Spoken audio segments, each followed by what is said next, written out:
Sandbag carries are one of my favorite exercises, and for many of you, they can be a great addition to your training as well. I can tell you when I do this, like a heavy sandbag walk for as long as I can go after a workout as a finisher, one set is usually enough. Maybe I do two. It absolutely melts my hamstrings, glutes, back.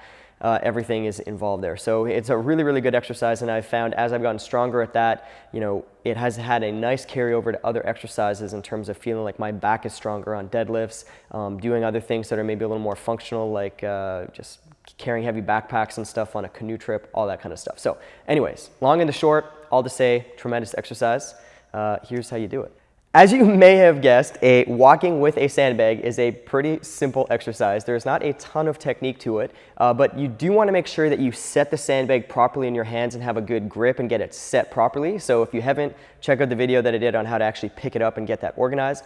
Then the other thing that you really want to focus on is keeping a little bit of a bend in the knee and keeping the hips super active. So what I mean by that is as you're walking with the sandbag, as you take a step and you're momentarily balancing just on one leg, the tendency, if your hips are a bit weak or not active, is to have the hips tip or drop, right? And then when I balance on this other leg, I have this sort of little shimmy or little instability.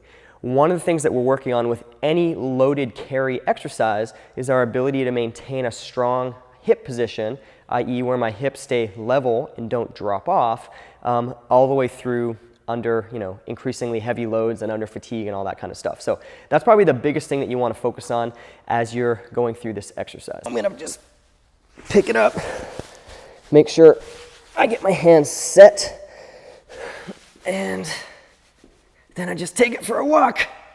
See you later. So as I'm walking, you can see my knees are a little bent. I'm a little bit leaned back to balance the sandbag.